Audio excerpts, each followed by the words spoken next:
Hello everyone, welcome to XZIA IS Academy. মই আজি আপোনালোকৰ ওচৰলৈ লৈ আহিছো 28 ফেব্ৰুৱাৰী নিউজ পেপাৰ এনালাইচিছ। এটা চাওঁ আহক 28 ফেব্ৰুৱাৰীত কি নিউজ আৰ্টিকেল আছিলে যিবিলাক আমাৰ এক্সাম পইণ্ট অফ ভিউৰ পৰা ইম্পৰ্টেণ্ট হ'ব।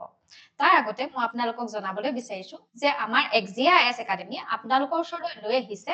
APSC আৰু UPSC CSC বাবে ক্লাছেছ য'ত আপোনালোকক প্ৰিলিমছ, মেইনছ আৰু ইণ্টাৰভিউলৈকে গাইডেন্স দিয়া হ'ব। লগতে থাকিব expert faculty and mentorship, comprehensive study material, regular test series and evaluation কৰা হ'ব, কাৰেণ্ট এফেয়াৰ্ছ এণ্ড আনচাৰ ৰাইটিঙত ফ'কাছ কৰা হ'ব আৰু আমাৰ যিমানখিনি বেচেছ থাকিব সেইখিনি স্মল চাইজৰ হ'ব যাতে আমি প্ৰতিজন ষ্টুডেণ্টকে পাৰ্চনেলি এটেনশ্যন দিব পাৰোঁ। গতিকে আপোনালোকে দেৰি নকৰি যোগাযোগ কৰক XZIA IS একাডেমীৰ লগত এই নাম্বাৰ।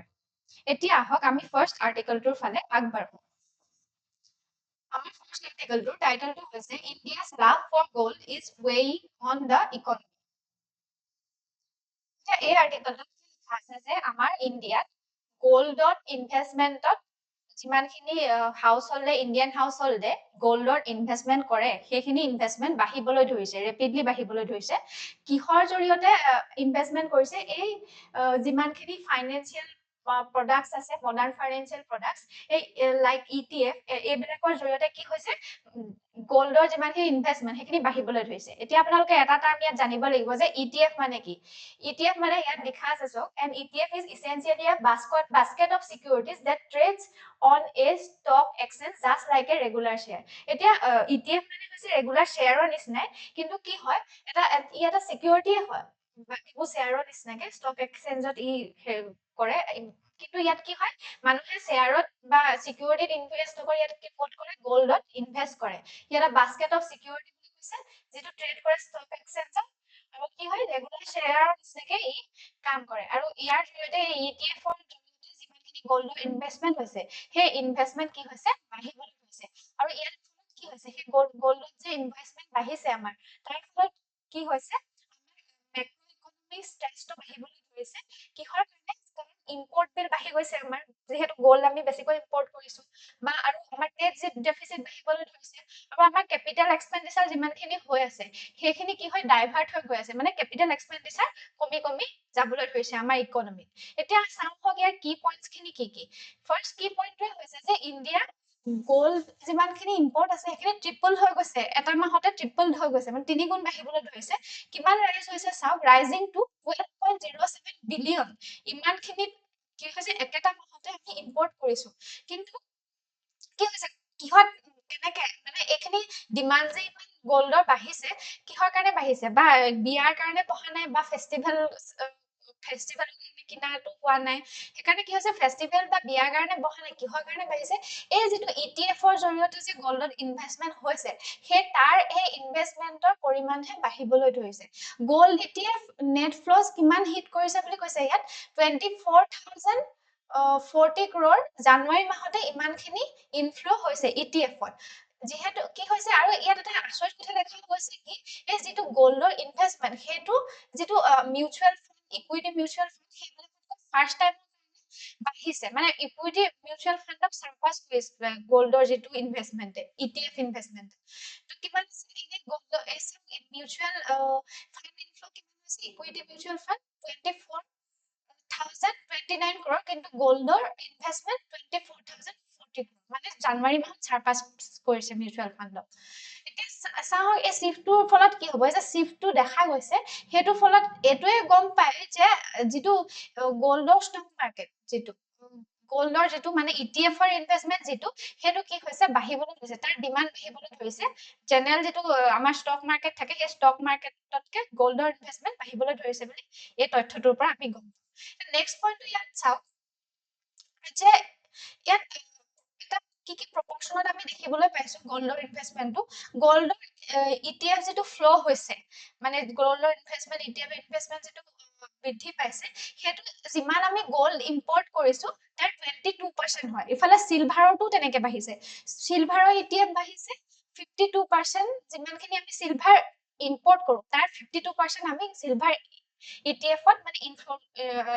ইনফ্লো হৈ আছে মানে ইম্পৰ্ট কৰিছো আমি ইয়াৰ ফলত আমাৰ কি হৈছে দেখা গৈছে যে ইণ্ডিয়াৰ ইম্পৰ্ট বিল খুব বেছিকৈ বাঢ়িবলৈ ধৰিছে আমি ইম্পৰ্ট গোল্ড চিলভাৰ ইমানে কৰিছো যে আমাৰ ইম্পৰ্ট বাঢ়িবলৈ ধৰিছে আৰু যেতিয়া ইম্পৰ্ট বাঢ়ে আমাৰ কি হয় ট্ৰেড ডেফিচিট বাঢ়িবলৈ ধৰে বিশেষকৈ যদি গোল্ডৰ ইম্পৰ্ট আমি বঢ়াও তেতিয়া কি হ'ব আমাৰ ট্ৰেড ডেফিচিট বাঢ়িবলৈ ধৰিব আৰু সেইটো ইকনমিৰ কাৰণে আমাৰ ভাল নহয়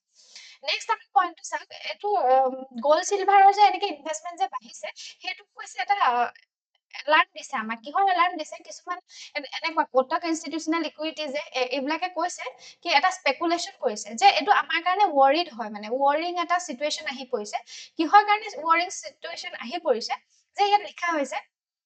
that more worryingly there is possibility that some household will be losing faith in modern monetary system এতিয়া আমাৰ এই যে ইন্ডিয়ান হাউসহোল্ডত যে এটো বাঢ়িছে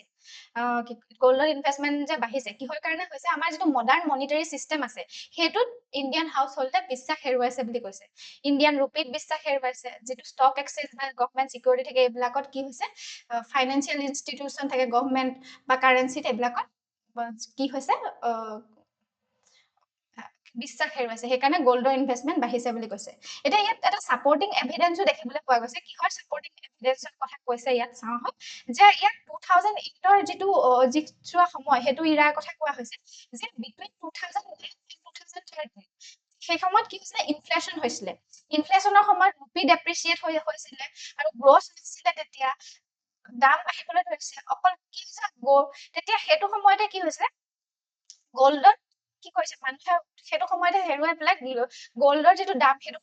বাঢ়িবলৈ ধৰিছে ইম্পৰ্ট বাঢ়িবলৈ ধৰিছিলে হেতু সময়তে ইনফ্লেচনৰ সময়তে আৰু ট্ৰেড ডেফিচিটও বাঢ়িবলৈ ধৰিছিলে তেতিয়া আৰু সেই তেতিয়া মানুহে কি কৰিছিলে গোল্ডত ইনভেষ্টমেন্ট কৰিবলৈ ধৰিছিলে যাতে লোকচান নহয় এতিয়া কি হৈছে এতিয়াও এটা আমি সিনাৰিও দেখিবলৈ পাইছো ইম্পৰ্ট গোল্ডৰ ইম্পৰ্টৰ কি হৈছে কিন্তু আগৰ নিচিনা কাৰণে হোৱা নাই যে আগতে ইনফ্লেচন হৈছিল সেই কাৰণে গোল্ডৰ ইম্পৰ্ট বাঢ়িছিল হেতু নহয় এতিয়া কিহৰ কাৰণে দেখিবলৈ পাই গৈছে আমাৰ জিঅপলিটিক্যাল আনসাৰ্টেনিটি যে বাঢ়িছে বা গ্লোবাল ভলাটিলিটি বাঢ়িছে বা গোল্ডৰ প্ৰাইস যে ৰাইজ হৈছে সেই কাৰণে গোল্ডত কি হয় যেটো ইনভেষ্টমেন্ট হেতু বাঢ়িবলৈ ধৰিছে 2018 তো এটা ডিফাৰেন্ট সিচুৱেচন আছিলে কিন্তু এতিয়াও এটা ডিফাৰেন্ট সিচুৱেচন হয় কিন্তু গুটে দুইটা কাৰণতে গোল্ডৰ ইনভেষ্টমেন্ট বাঢ়িছে কিন্তু কাৰণবিলাক বেলেগ বেলেগ বুলি এই আৰ্টিকলটোত কোৱা হৈছে এই আৰ্টিকলটোত ইমানে আছে আমি নেক্সট আৰ্টিকলটোৰ ফালে আগবাঢ়িম এতিয়া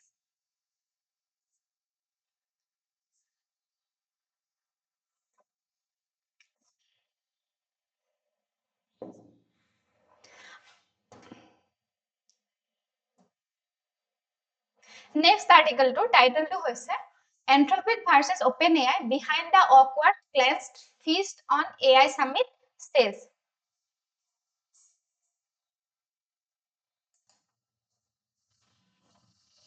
এই আৰ্টিকলটোত লিখা আছে যে আমাৰ যিখন এতিয়া AI সামিট হৈ আছে AI ইম্প্যাক্ট সামিট হৈ আছে তাত কি দেখা গৈছে এন্থ্ৰপিক ভাৰ্চেস AI এটা কোল্ড ওয়াৰ দেখা পোৱা গৈছে এটা চাওঁ হক এই আৰ্টিকলটোত কি আছে আমি পঢ়িলে বা গম পাম যে এইটো কোল্ড ওয়াৰটো কেনেকে চলি আছে কোনটো কথাত চলি আছে আৰ্টিকলটো মেইন থিংটোৱে হৈছে কোৰ থেচিছটোৱে হৈছে এইটো যে আমাৰ AI যেটো ইন্ডাষ্ট্ৰি আছে ওয়াৰ্ল্ডত সেই ইন্ডাষ্ট্ৰিটো এটা টেনশন দেখা পোৱা গৈছে দুটা ফিলসফিৰ মাজত কি ফিলসফি ফাৰ্স্ট হৈছে স্পীড ড্ৰিভেন কমাৰ্শিয়েলাইজেশন আৰু সেকেন্ড হৈছে সেফটি ফাৰ্স্ট ডেভেলপমেন্ট এই দুটা ফিলসফিৰ মাজত এটা কনফ্লিক্ট হোৱা দেখা গৈছে এতিয়া এই ৰাইভেলৰি চলি আছে সেইটো কৰ্পোৰেট ৰাইভেলৰি নহয় এইটো হৈছে মানে কিহৰ এটা কি ৰিপ্ৰেজেন্ট কৰে এই ৰাইভেলৰিটো যে ফান্ডামেন্টাল ডিসএগ্ৰিমেন্ট হয় হিউম্যানিটি হিউম্যানৰ ৰিলেশনশিপটো ট্ৰান্সফৰমেটিভ টেকনলজিৰ লগত যেটো হিউম্যানৰ ৰিলেশনশিপ আছে হেতু কি কৰে এটা ফান্ডামেন্টাল ডিসএগ্ৰিমেন্টৰ এটা কি কৰে ফান্ডামেন্টাল ডিসএগ্ৰিমেন্ট যে হৈ আছে হেতু দেখুৱায় মানে হিউম্যানে কেনেকে এআই নিজকে এআই এডপ্ট কৰি আছে আৰু হিউম্যানৰ লগত এআই কেনেকুৱা ধৰণৰ টেকনলজিৰ লগত কেনেকুৱা ৰিলেশন আছে হেতুত এটা ডিসএগ্ৰিমেন্ট দেখা যায় হেতুৰ ফলত ঠিক আছে এটা চাওঁ হক কি আৰ্গুমেন্ট খিনি কি এটা যেটো সেফটি ফাৰ্স্ট কেম্প হেতু আৰ্গিউ কৰে যে এআই বেছিকৈ ডেভেলপ হবলৈ ধৰিছে বেছিকৈ বাঢ়িবলৈ ধৰিছে আৰু আমি নাজানো যে এআই এনেকে ডেভেলপ হৈ থাকিলে ইয়াৰ কনচিকুৱেঞ্চেছ কি হ'ব, ফলাফল হিচাপে কি কৰিব মানে এআই। সেইকাৰণে চেফটি ফাৰ্ষ্ট যিটো কেম্প আছে সেইটোৱে আৰ্গিউ কৰে যে নিউক্লিয়াৰ যিটো আমাৰ নিউক্লিয়াৰ ট্ৰিটিৰ নিচিনাকৈ যেনেকৈ ট্ৰিটি আছে, নিউক্লিয়াৰ আমাৰ যিমানখিনি ৱেপনৰ ওপৰত যেনেকে ট্ৰিটি আছে ইণ্টাৰনেশ্যনেল, সেই তেনেকে এআইৰ ওপৰতো এআই ব্যৱহাৰৰ ওপৰতো তেনেকে এটা ইণ্টাৰনেশ্যনেল ট্ৰিটি থকা দৰকাৰ। তাৰমানে এআইক ৰেগুলেশ্যন কৰাৰ বহুত দৰকাৰ আছে বুলি কোৱা আছে। চেফটি এআই ব্যৱহাৰ কৰাৰ লগতে আমি চেফটিৰ কথাও ভাবিব লাগে বুলি সেই ফিলচফিটোৱে কয়, সেই কেম্পটোৱে কয়। এতিয়া ছেকেণ্ড যিটো কমাৰ্চিয়েলাইজেশ্যন কেম্প আছে সেইটোৱে কৈছে যে যিটো এআইৰ স্পীড এক্সেছটো সেইটো কি হৈছে, ইটছ কি কৈছে ফৰ্ম অফ ইকুইটি বুলি কৈছে। যে স্পীড এক্সেছ যে হৈ আছে সেইটো কি হৈছে, যদি এক্সপেঞ্চিভ হৈ থাকে, সেইটো যদি আমি বেলেগক দিব নোৱাৰো, জনসাধাৰণক যদি দিব নোৱাৰো, সেইটো কি হৈ যাব, অলৰেডি মানে প্ৰিভিলেজ মানুহখিনিয়েহে ব্যৱহাৰ কৰিব পাৰিব। তেতিয়া সেইটো কি হৈছে, টেকনলজি ডেমক্ৰেটাইজেশ্যন নহব। যদি আমি ফ্ৰী ৱাইড স্প্ৰেড এক্সেছ চবকে দিওঁ, যদিও ইমপাৰফেক্ট হৈ আছে, চবকে যদি দিওঁ, তেতিয়া সেইটোৱে কি কৰিব, প্ৰডাক্টিভিটি আহিব। কোন ক্ষেত্ৰত প্ৰডাক্টিভিটি আহিব, হেল্থ কেয়াৰ, এডুকেশ্যন, এইবিলাকত আমি এআই ব্যৱহাৰ কৰি বহুত উন্নতি কৰিব পাৰিম বুলি কৈছে। এই এপ্ৰচটো টোটেলি ইউটিলিটেৰিয়ান এপ্ৰচ হয়। গতিকে সেই ইউটিলিটেৰিয়ান এপ্ৰচটো কোনে লৈছে, যিখিনি কমাৰ্চিয়েলাইজেশ্যন যিটো কেম্প আছে সেইটোৱে সেই আৰ্গুমেণ্টটো দিয়ে। এতিয়া আমি এটা ইয়াত সাপোৰ্টিং এভিডেন্স এটা পাওঁ। সাপোৰ্টিং এভিডেন্সটো কি পাওঁ, যে ওপেন এআই আৰু এনথ্ৰপিকৰ মাজত যিটো কোল্ড ৱাৰ চলি আছে, সেইটো কোল্ড ৱাৰটো একচুৱেলি এটা কৰ্পৰেট ৰাইভেলৰী নহয়। কিহৰ ৰাইভেলৰী হয়, এইটো এটা ফিলচফিৰ ৰাইভেলৰী। কাৰণ এনথ্ৰপিকৰ যিজন CEO আছে, ডেৰিঅ এমডে, তেখেত আগতে ক'ত কাম কৰিছিলে, ওপেন এআইতে কাম কৰিছিলে। তেখেত কি আছিলে, ইয়াত লিখা আছে, তেখেত ভাইচ প্ৰেচিডেণ্ট আছিলে ৰিচাৰ্চ লেড ডেভেলপমেণ্টৰ ওপেন এআই। কিন্তু কি হ'ল, তেওঁৰ ফিলচফিকেলি অকমান অলপ ডিফাৰেঞ্চিয়েট আহি গ'ল, মানে ডিফাৰেঞ্চ আহি গ'ল কাৰ লগত, যিজন ওপেন এআই CEO আছিলে ছেম অল্টমেন, তেওঁৰ লগত। কিহৰ ছেম অল্টমেনে কিহত বিশ্বাস কৰে, যিটো কমাৰ্চিয়েলাইজেশ্যনৰ যিটো ফিলচফি হয় সেইটোত বেছি বিশ্বাস কৰে। আৰু ডাৰিঅ এমডে কিহত বিশ্বাস কৰে, যে চেফটি ফাৰ্ষ্ট যিটো ফিলচফি আছে তেখেতে সেইটোত বিশ্বাস কৰে। সেইকাৰণে তেখেতে কি কৰিলে, ওপেন এআইৰ পৰা ওলাই আহি পেলাই তেখেতে নিজৰ এটা কোম্পানী ষ্টাৰ্ট কৰিলে আৰু নাম দিলে এনথ্ৰপিক। আৰু এতিয়া আমি দেখিবলৈ পাইছো যে এনথ্ৰপিক নিউজতো আছে, তেওঁলোকে যিটো এআই টুল এজেন্টিক লঞ্চ কৰিছে, সেইটো কাৰণে ইয়াত নিউজতো থাকিবলৈ দেখা পোৱা গৈছে। এতিয়া সাপোৰ্টিং এভিডেন্স হিচাপে এইটোও পালো যে এই দুটা কোম্পানীৰ যিটো ৰাইভেলৰী চলি আছে সেইটো একচুৱেলি কৰ্পৰেট ৰাইভেলৰী নহয়, সেইটো হৈছে ফিলচফিৰ ৰাইভেলৰী। কিহৰ ফিলচফি, যে চেফটি ফাৰ্ষ্ট আৰু এআই চেফটি ফাৰ্ষ্ট আৰু কমাৰ্চিয়েলাইজেশ্যনৰ মাজৰ সেইটো ফিলচফিকেল ডিফাৰেঞ্চ হয় দুজনৰ। ইয়াত এই পিকচাৰটোত আপোনালোকে দেখিয়ে পাইছে যে তেওঁলোকে হাতত ধৰা নাই, নিজে নিজে হাতখন এনেকে তুলিহে দিছে। মানে ইমানে ৰাইভেলৰী যিটো সেইটো ইয়াতে প্ৰকাশ পাইছে এই ফটোখনতে। এই আৰ্টিকলটো ইমানেই আছিলে। আমি নেক্সট আৰ্টিকলটোৰ ফালে আগবাঢ়িম।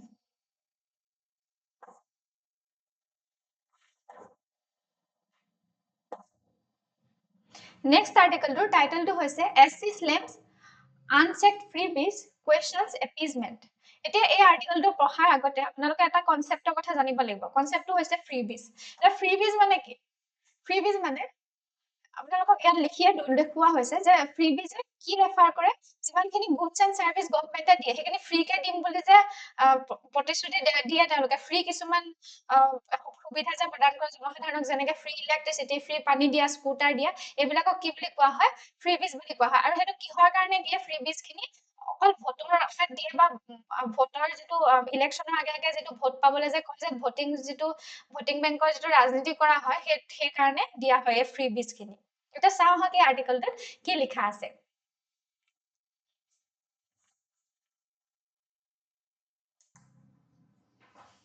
এই আৰ্টিকলটোৰ কোৰ থিমটো হৈছে যে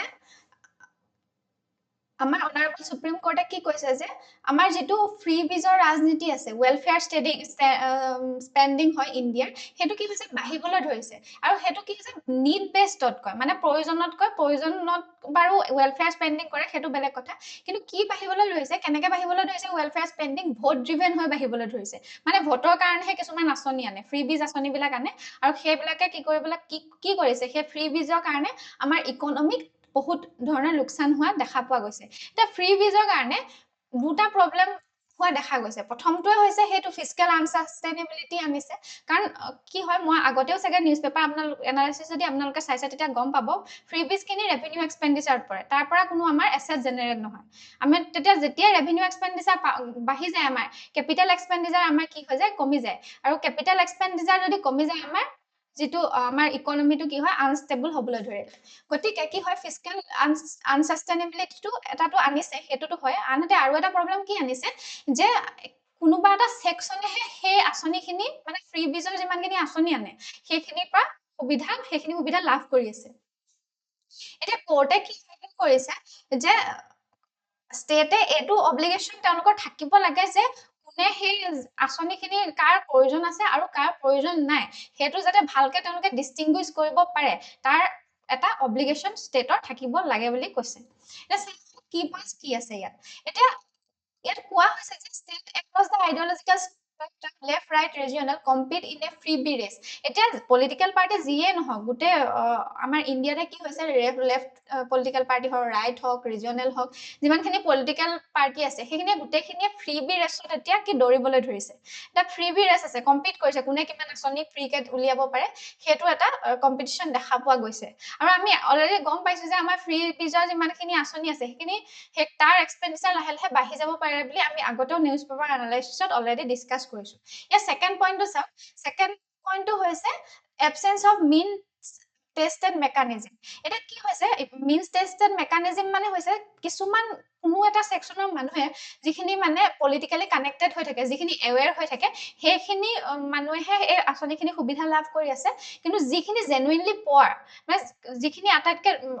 ইকনমিক্যালি কি একেবাৰে অৱস্থা বেয়া হৈ আছে যাক দৰকাৰ হৈছে সেই ফ্ৰী আঁচনিখিনি সেই মানুহখিনিয়ে পোৱাই নাই তাত নেক্সট পইণ্টটো হৈছে কেপিটেল এক্সপেণ্ডিচাৰ কথা কৈছে যে road hospital school irrigation infrastructure এইখিনি কিহত পৰে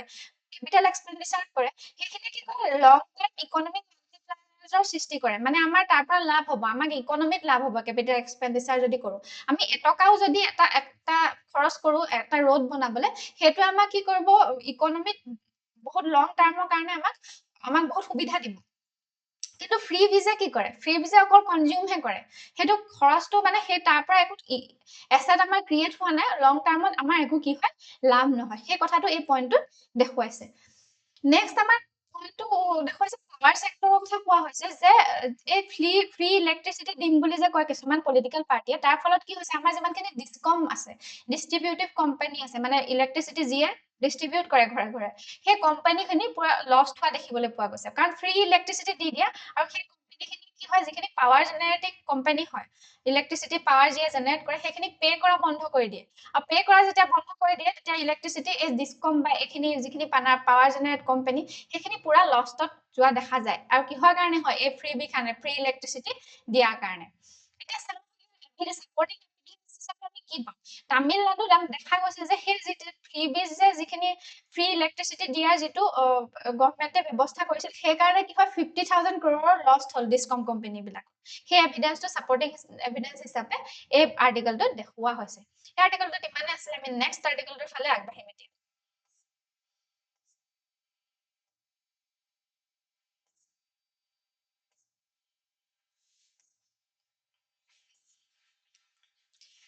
নেক্সট আৰ্টিকেলটোৰ টাইটেলটো হৈছে Unresolved India-China boundary is affecting ties, says General Naravan.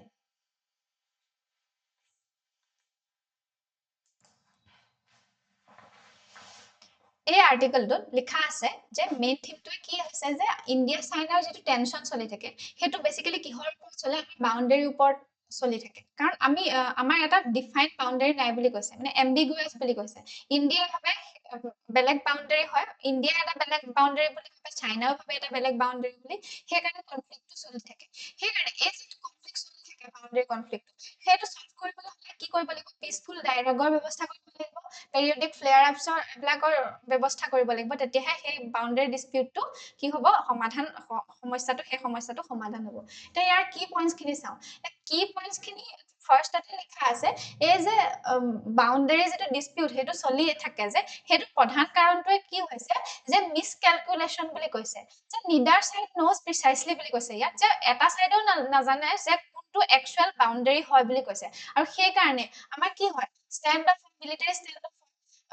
Mismanagement হয় কি হৈছে আৰু সেই ক্লেছেছ আমাৰ দেখিবলৈ পোৱা গৈছে ষ্টেণ্ড অফ আমাৰ তিনিবাৰ হৈছে গালৱানত হৈছে 2020 হৈছে ডকলামত হৈছে 2017ত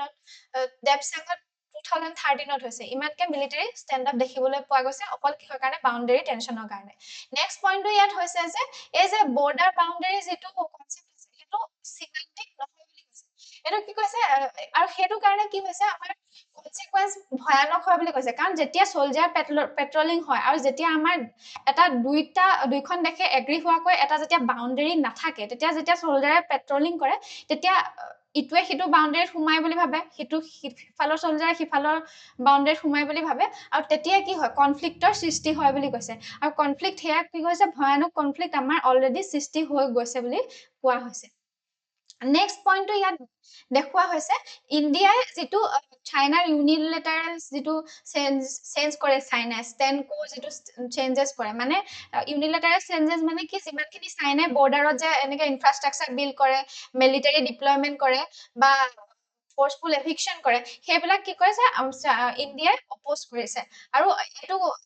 ইণ্ডিয়াই এটো কথা বিশ্বাস কৰে যে এই বাউণ্ডেৰী যেটো কনফ্লিক্ট আছে হেতু সলভ কৰিবলৈ হলে আমি কি কৰিব লাগিব পিসফুল নেগোসিয়েশন কৰিব লাগিব তেতিয়াহে সেই সমস্যাটো সমাধান হ'ব বুলি কৈছে নহলে এইবিলাক যদি এনেকৈ ফোৰ্সফুল যদি এভিকশন কৰি থকা হয় বা ইনফ্ৰাষ্ট্ৰাকচাৰ বনাই থকা হয় মিলিটাৰী ডিপ্লয়মেন্ট কৰি থকা হয় হেতু কেতিয়া সমস্যা সমাধান হ'ব নোৱাৰে বুলি কৈছে তাৰপিছত নেক্সট পইণ্টটো আমি পাওঁ যে এটা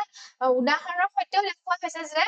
বাউণ্ডেৰী যেটো ডিসপিউটৰ প্ৰবলেম আছে হেতু আনসলভেবল নহয় মানে এটো যে এনেকুৱা নহয় যে এটো সমাধানই কৰিব পৰা নাযাব কিহৰ কাৰণে আমি দেখিয়ে পাইছো যে বাংলাদেশৰ লগত আমাৰ যেটো বাউণ্ডেৰী ডিসপিউট আছিলে হেতু আমি সমাধান কৰিছো India Bangladesh land boundary agreement যেটো 2015ত হৈছিল তাৰ জৰিয়তে হেতু বাউণ্ডেৰী ডিসপিউট আমাৰ অলৰেডি সমাধান হৈছে গতিকে চাইনাৰ লগতো যদি আমি বাউণ্ডেৰী ডিসপিউটৰ সমস্যাটো সমাধান কৰিবলৈ হয় তেনেহলে সেই তেনেকুৱা এটা ব্যৱস্থা ল'ব লাগিব এতিয়া তাৰ সাপোৰ্টিং এভিডেন্স হিচাপে কি আমাৰ দেখুৱা হৈছে ইয়াত যে গালৱান ভেলীত যেটো মিলিটাৰী ষ্টেণ্ড অফ হৈছিলে হেতু আটাইতকৈ ভয়ানক ষ্টেণ্ড অফ হৈছিলে বুলি কৈছে য'ত 20 ইণ্ডিয়ান সোলজাৰ্ছৰ ডেথ হৈছিলে বুলি কৈছিলে আৰু চাইনিজ ট্ৰুপ যিমানখিনি কিমান নিছিলে তেওঁলোকে গমেই নাপায় আৰু মিলিটাৰী কিমান বা চাইনাৰ সৈন্য মৃত্যু হৈছিলে হেতুটো গম পোৱা নাযায় আৰু এইটো মোস্ট সিৰিয়াস ষ্টেণ্ড অফ বুলি কৈছিলে যেটো 45 ইয়াৰ্ছত এতিয়ালৈকে 45 ইয়াৰ্ছত কেতিয়াও হোৱা নাই বুলি কৈছে 45 ইয়াৰ্ছত হেতুৱে ফাৰ্স্ট ষ্টেণ্ড অফ যেটো মানে ভয়ানক আছিলে গতিকে ইণ্ডিয়া চাইনাৰ যেটো মানে বাউণ্ডেৰী লাইন যেটো এলএসি বুলি কওঁ আমি লাইন অফ একচুয়াল কন্ট্ৰোল হেতু কি হয় হে যদি সেই লাইনটো কি কৰিব লাগে ভালকে ড্ৰ কৰিব লাগিব আৰু তাত মিউচুৱেল এগ্ৰিমেন্ট থাকিব লাগিব ইণ্ডিয়াৰ থাকিব লাগিব চাইনাৰ থাকিব লাগিব সেই কাৰণে ইণ্ডিয়া চাইনা হেতু চেষ্টা কৰি আছে ইয়াত কেনেকে চেষ্টা কৰিছে 20 round of course commander level talks এতিয়ালৈকে হৈছে ইণ্ডিয়া চাইনাৰ মাজত আৰু বহুতো এনেকে পিসফুল এনেকে টক হোৱা ডায়লগ হোৱা দেখিবলৈ পোৱা গৈছে বুলি কোৱা হৈছে এই আৰ্টিকলটো ইমানেই আছিল আমি নেক্সট আৰ্টিকলটোৰ ফালে আগবাঢ়িম এতিয়া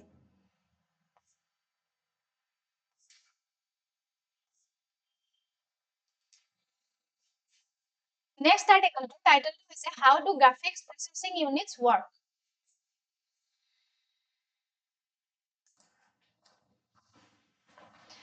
এই আৰ্টিকলটোত লিখা আছে যে আমাৰ যেটো জিপিইউ সিস্টেম হেতু হৈছে হেতু এটা ট্ৰানজিশন দেখিবলৈ পোৱা গৈছিলে যেটো আগতে আছিল গেমিং হাৰ্ডওয়্যাৰ আছিল এতিয়া কি হৈছিল এটো কিহত ইউজ কৰা হয় ফাউন্ডেশনাল ইনফ্ৰাষ্ট্ৰাকচাৰ হিচাপে ইউজ কৰা হয় এআই ৰিভলিউশনত আৰ্টিফিশিয়াল ইন্টেলিজেন্সৰ ৰিভলিউশনত জিপিইউ কি হৈছে ফাউন্ডেশনাল ইনফ্ৰাষ্ট্ৰাকচাৰ হিচাপে ইউজ কৰা হৈছে হেতু এটা ট্ৰানজিশন দেখিবলৈ পাইছো এতিয়া আমি জানিব লাগিব যে জিপিইউ মানে কি জিপিইউ ডেফিনেশনটো আপোনালোকৰ ইয়াত লিখি থোৱা আছে যে ই এটা কি হয় স্পেশালাইজড ইলেক্ট্ৰনিক সাৰ্কিট হয় যাক কেনেকে কি কৰিবলৈ ডিজাইন কৰা হৈছে মেমৰি অল্টাৰ কৰিবলৈ বা ম্যানিপুলেট কৰিবলৈ ডিজাইন কৰা হৈছে আৰু ই কি কৰে ইমেজ ক্ৰিয়েট কৰে এক্সেলাৰেট the creation of image বুলি লিখা হৈছে ইমেজ ক্ৰিয়েট কৰে এইবিলাক মেমৰি অল্টাৰ কৰি বা ম্যানিপুলেট কৰি তেনেকে ইমেজ ক্ৰিয়েট কৰা দেখিবলৈ পোৱা গৈছে আৰু সিপিইউত কৈ এটো সিপিইউত কে বেলেগ সিপিইউত কে ফাস্টাৰ বুলি কৈছে প্যাৰালাল প্ৰসেসিং কৰিব পাৰে কাৰণ প্যাৰালাল একেলগে কেইবাটাও কাম কৰিব পাৰে বুলি ইয়াত কোৱা হৈছে এটা কি জিপিইউ সহায়ত কি ষ্টুডেন্টে সিম্পল এডিশনাল প্ৰবলেম কি কৰিব পাৰে সাইমultaneously কি কৰিব পাৰে সলভ কৰিব পাৰে বহুত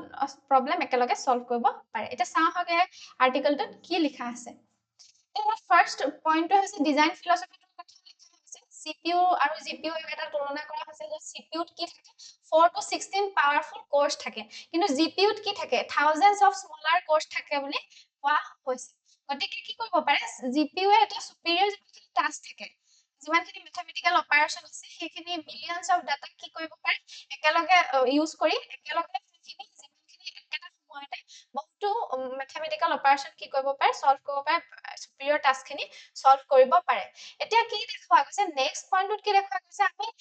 GPU সহায়ত কেনেকে 3D data 2D data 2D ইমেজলৈ আমি পৰিণত কৰিব পাৰো হেতু চেঞ্জ কৰিব পাৰো সেই ডিস্টিংক্ট স্টেপ কিটা ইয়াত দেখুৱা হৈছে ফাৰ্স্টটো হৈছে আমি পঢ়ি দিছো ফাৰ্স্ট প্ৰসেসিং হয় সেকেন্ড টু ৰেস্টাৰাইজেশন হয় ফ্ৰেগমেন্ট শেডিং বুলি এটা আছে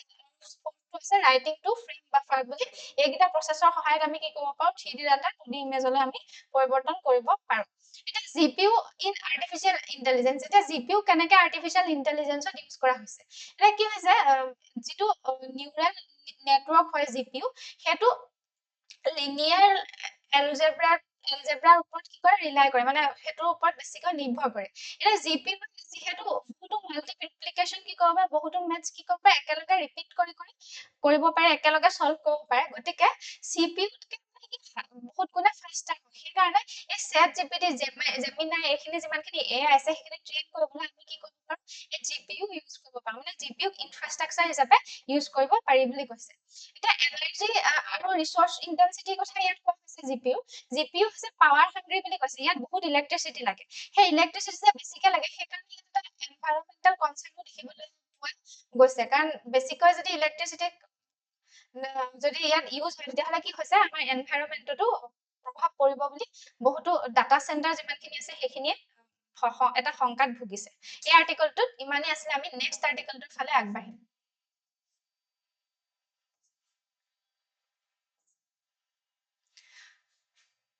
আমাৰ নেক্সট আৰ্টিকলটোৰ টাইটেলটো হৈছে US President gathers members of the Board of Peace for first meet of body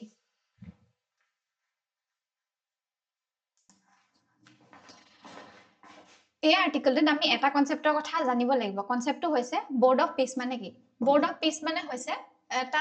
US initiated এটা মাল্টিলেটাৰেল বডি যিয়ে কি কৰে আমাৰ ওয়াৰ্ল্ডৰ যিমানখিনি কনফ্লিক্ট আছে হেতু কনফ্লিক্টখিনি হে ৰিজলভ কৰিবলৈ চেষ্টা কৰে এটা চাও হক ইয়াত কি লিখা আছে এটা কি কৈছে ইউনাইটেড ষ্টেটে ট্ৰাম্পৰ আন্ডাৰত কি কৰিছে এটা অল্টাৰনেটিভ গ্লোবেল পিস আৰ্কিটেকচাৰ আনিবলৈ চেষ্টা কৰিছে আৰু হেতু কি হয় বৰ্ড অফ পিস যিখন এতিয়া মিট হৈছে সেইখন কথা কোৱা হৈছে এটা কি কৈছে এই পিস যিখন বৰ্ড অফ পিস যিখন আছে সেইখন কি হয় ফাস্টাৰ ট্ৰানজেকচনাল আৰু লেছ কনস্ট্ৰেইন বুলি কোৱা হৈছে তাত কোনো ইউএনৰ নিচিনা কোনো ৰিজিডিটিজ নাই বুলি কোৱা হৈছে এটা বৰ্ড অফ পিস যিখন হয় সেইখন ইয়াৰ যেটো ইনষ্টিটিউচনাল এক্সপ্ৰেছন হয় হেতু কি হৈছে কিহৰ কাৰণে এটো গঠন কৰা হৈছে পিস কিপিংৰ কাৰণে যিমানখিনি কনফ্লিক্ট আছে সেই কনফ্লিক্টখিনি ওয়াৰ্ল্ডৰ ৰিজলভ কৰিবলৈ কাৰণে স্পেশালি যেটো গাজাত কনফ্লিক্ট হৈ আছে হেতু ৰিজলভ কৰিবলৈ বুলি কোৱা হৈছে এতিয়া এই বৰ্ডখনক লৈ কিছুমান প্ৰ আৰ্গুমেন্ট দিয়া হৈছে কি পইণ্টছত সেই কি পইণ্টছখিনি ফাৰ্স্ট কি পইণ্টটো হৈছে যে ইয়াত কিহৰ কাৰণে ফেভাৰত কি দিছে যে এটো মাল্টিলেটাৰেল সিস্টেম হয় যেটো মাল্টিলেটাৰেল সিস্টেম হয় যিয়ে মানে গাজাত পিস আনিবলৈ চেষ্টা কৰিছে যেটো ইউএনএসসি যেটো পৰা নাই গাজাৰ যেটো পিস আনিবলৈ পৰা নাই হেতু কি হৈছে কাৰণ ইউএনএসসি প্যাৰালাইজ হৈ থাকে কাৰণ ইউএসএ ভিতৰ জৰিয়তে হেতু প্যাৰালাইজ কৰি পেলাই গতিকে এইখনে কি কৰে গাজাৰ যিমানখিনি কনফ্লিক্ট আছে সেইখিনি কনফ্লিক্ট সলভ কৰিছে বুলি কোৱা হৈছে নেক্সট পইণ্টটো হৈছে যে ইয়াৰ যেটো প্লেজেছ আছে হেতু 7 বিলিয়ন প্লেজেছ ফাৰ্স্ট মিটিংতে ইয়াত গুড খাইছে বুলি কৈছে যেটো মানে ইউএন লেড যেটো ডনাৰ থাকে হেতু কি হৈছে এবিলাক ইমান গুটে ৰাখাই বুলি কৈছে যে প্লেজেছ থাকে এক মাহত সিমানখিনি ইউএন ডনাৰ কনফাৰেন্সত দিবই নোৱাৰে সিমানখিনি গুট খুৱাব নোৱাৰে বুলি কৈছে আৰু হেতুৱে কি দেখুৱাইছে যে এটো একচন অৰিয়েন্টেড কলিজন হয় এটো নহয় যে ইনে এটো গঠন কৰা হৈছে একচন অৰিয়েন্টেড কে গঠন কৰা হৈছে যত মানে ৰিসোৰ্সখিনি মোবিলাইজ কৰিব পাৰি ফাস্টাৰকে মোবিলাইজ কৰিব পাৰি নেক্সট পইণ্টটো ইয়াত হৈছে যে ইয়াত মুসলিম মেজৰিটি যিমানখিনি নেশন আছে সেইখিনি পাৰ্টিসিপেশন দেখা গৈছে যেনেকে সাউদি আৰবিয়া ইউএই কাটাৰ ইন্দোনেছিয়া সেইখিনি পাৰ্টিসিপেন্টছখিনি দেখা গৈছে এতিয়া যিখিনি মিডল ইষ্টৰ ক্ৰাইচিছ হৈ আছে, হামাছ যিমানখিনি ক্ৰাইচিছ দেখা গৈছে সেইখিনি সলভ কৰিবলৈ সেই ইছলামিক কাণ্ট্ৰিখিনিৰ পাৰ্টিচিপেশ্যন বহুত দৰকাৰ বুলি ইয়াত কোৱা হৈছে। ইয়াত এতিয়া কাউণ্টাৰ আৰ্গুমেণ্টটো কিছুমান দিয়া হৈছে। কাউণ্টাৰ আৰ্গুমেণ্ট কি দিয়া হৈছে? ফাৰ্ষ্টটো এইটো দিয়া হৈছে যে ইয়াত লিগেল অথৰিটি একো নাই, ইণ্টাৰনেশ্যনেল ল ইয়াত নাখাদে বুলি কৈছে, যে ইণ্টাৰনেশ্যনেল ল যেতিয়া ইয়াত নায়ে তেনেহ'লে ইয়াত লিগেল অথৰিটি নাই। গতিকে পিচ কিপিং যিমানখিনি মিছন আছে UN চাৰ্টাৰ সেইখিনিয়ে যিমানখিনি কাম কৰিব পাৰিব লেজিটিমেট ৱেত, এইটোৱে সিমানখিনি কৰিব নোৱাৰিব। নেক্সট পইণ্টটো ইয়াত হৈছে যে যিটো ফাণ্ডিং গেপ, সেইটো ফাণ্ডিং গেপটোৰ কথা কোৱা হৈছে। ইয়াত 7 বিলিয়ন গোট খাইছে, য'ত মানে 70 বিলিয়ন ইউএনত গোট খায়। গতিকে 70 বিলিয়ন বহুত বেছি বুলি কৈছে, সেইটো ডাউন পেমেণ্টে নহয় বুলি কৈছে, এটা ডাউন পেমেণ্টে সেইটো নহয় বুলি কোৱা হৈছে 7 বিলিয়নটো, যিটো বৰ্ড অফ পিছত গোট খাইছে। নেক্সট আমাৰ পইণ্টটো দিয়া হৈছে যে হামাছে যিটো ডিজআৰ্মামেণ্ট কৰাৰ কথা আছিলে এতিয়ালৈকে কৰা নাই, তাৰমানে হামাছৰ যিটো প্ৰব্লেম এতিয়ালৈকে সেই বৰ্ডখনে সলভ কৰিব পৰা নাই বুলি কৈছে। গতিকে সেইটো এটা কাউণ্টাৰ আৰ্গুমেণ্ট সেইটো দিয়া হৈছে। নেক্সট ইয়াত প্ৰব্লেমটো কি কৈছে যে এই বৰ্ডখনে গাজাৰ প্ৰব্লেম সলভ কৰাই নাই বুলি কৈছে, আৰু যদিহে বেলেগ বেলেগ প্ৰব্লেমবিলাক সলভ নকৰে সেইটো কি হৈ যাব, ভেগ হৈ যাব, অৰ্থহীন হৈ যাব এই বৰ্ডখন। সেই কথাটো এই 4টা কাউণ্টাৰ আৰ্গুমেণ্ট এই বৰ্ডখনৰ ওপৰত দিয়া হৈছে। আমি নেক্সট আৰ্টিকলৰ ফালে আগবাঢ়িম।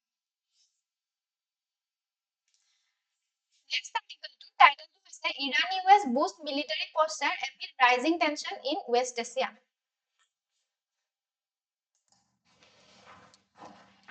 এই আৰ্টিকলটোৰ মেইন থিমটোৱে হৈছে যে ইয়াত দেখুওৱা হৈছে আমাৰ ৱেষ্ট এছিয়াত যিটো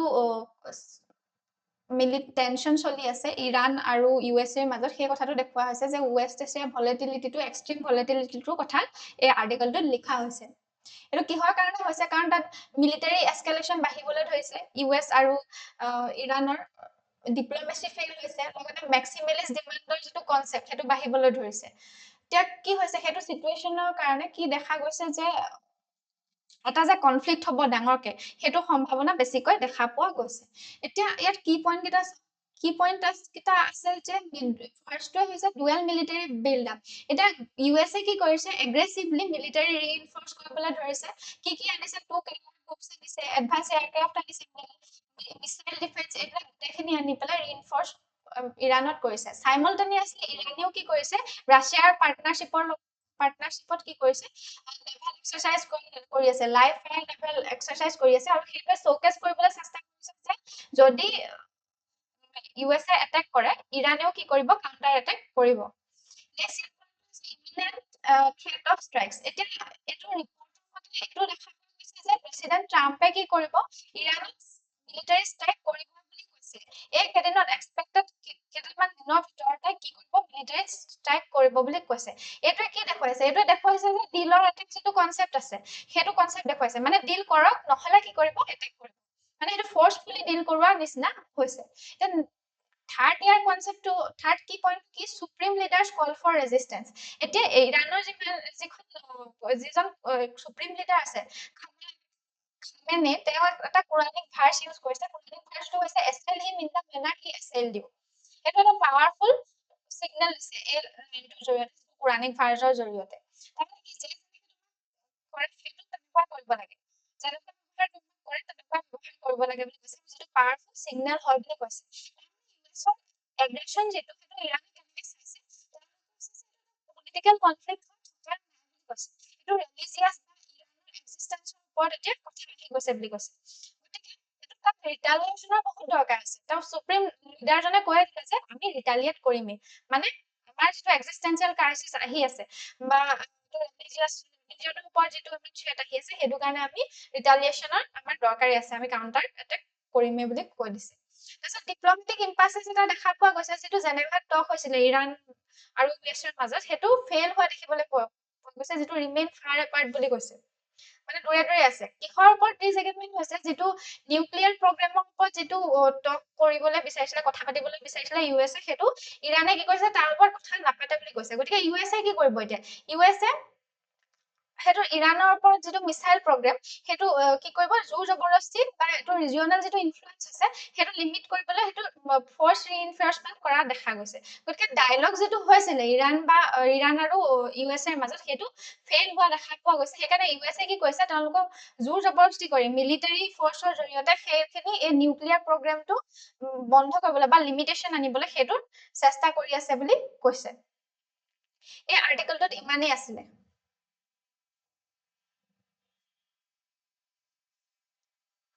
আজিৰ নিউজ পেপাৰ এনালাইচিছৰ ইমানেই আছিলে আপোনালোকে যদি এনেকুৱা ধৰণৰ নিউজ পেপাৰ এনালাইচিছ আৰু আন ইম্পৰ্টেণ্ট ভিডিঅ'সমূহ চাই থাকিবলৈ বিচাৰে তেনেহ'লে আমাৰ XGIS একাডেমীৰ চেনেলটো লাইক কৰক শ্বেয়াৰ কৰক আৰু ছাবস্ক্ৰাইব কৰক থেংক ইউ